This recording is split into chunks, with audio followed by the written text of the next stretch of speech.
Selamat malam. Kali ini saya akan mempresentasikan hasil pengabdian masyarakat kami dengan judul Pengembangan UMKM Berbagi Rasa pada platform GoFood dan GrabFood.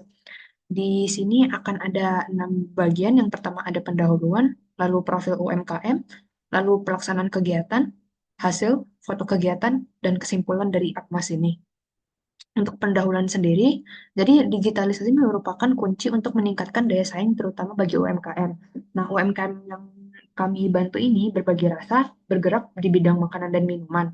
Permasalahan mereka adalah pemesanan mereka prosesnya masih manual yang membuat seluruh proses di UMKM-nya kurang fleksibel. Untuk meningkatkan daya saing dan jangkauan pasar, kegiatan Apmas ini dilaksanakan untuk membantu berbagi rasa mengadopsi teknologi digital.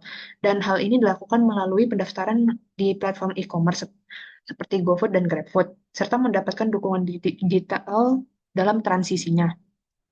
Untuk tujuannya sendiri, kami ingin meningkatkan daya saing, meningkatkan kualitas produk, meningkatkan pemasaran dan promosi, serta pengembangan usaha UMKM. Dan manfaat dari Akmas ini adalah peningkatan pendapatan dan profitabilitas, akses pasar yang lebih luas, serta pemasaran yang lebih efektif. Lalu untuk profil UMKM-nya bisa dilihat ada untuk namanya sendiri yaitu berbagi rasa yang bergerak dalam bidang food and beverage. Untuk alamat usahanya sendiri terletak di Jalan Jawa nomor 16 di Gubeng, Surabaya. Dan nama pemilik dari UMKM ini adalah Bayu Reksa Adi. Pelaksanaan kegiatan ini, targetnya sendiri ada 9 totalnya. Yang pertama adalah peningkatan penjualan, lalu peningkatan visibilitas, kemampuan mandiri dalam digital marketing, peningkatan efisiensi operasional, pengembangan dokumentasi dan modul pelatihan, media kampanye terintegrasi, aplikasi pendukung manajemen operasional, publikasi artikel ilmiah, serta berita di media massa. Nah, untuk memenuhi target-target ini, solusi yang kami berikan kepada UMKM berbagi rasa adalah menghadirkan penjualan secara online melalui langkah strategis untuk mengatasi batasan jarak dan waktu bagi customer. Nah, untuk melaksanakan kegiatan ini digunakan metode dengan 4 langkah. Yang pertama ada persiapan dan perencanaan yang terdiri dari penelitian pasar e-commerce. Yang kedua ada penyusunan strategi bisnis. Lalu ada analisis dan pemilihan platform. Selanjutnya kami melakukan implementasi dengan cara integrasi e-commerce, persiapan integrasi e-commerce, pengintegrasi toko ke e-commerce, lalu pelatihan penggunaan teknis e-commerce ini kepada sellernya.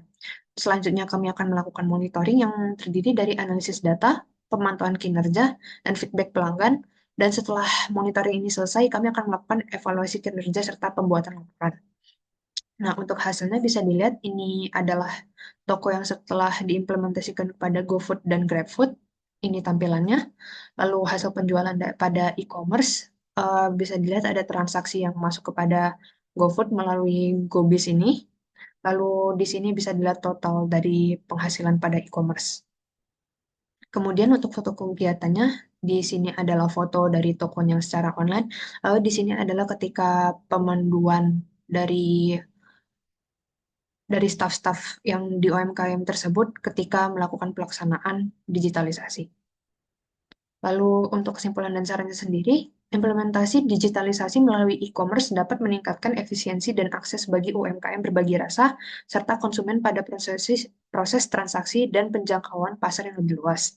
Nah, untuk sarannya sendiri itu, jangkauan dan efisiensi UMKM ini bisa ditingkatkan lebih lanjut melalui ekspansi ke platform e-commerce lainnya, seperti Shopee Food yang populer, dan melakukan analisis perbandingan arus finansial sebelum dan sesudah beroperasi secara online untuk menilai dampak digitalisasi terhadap pendapatan.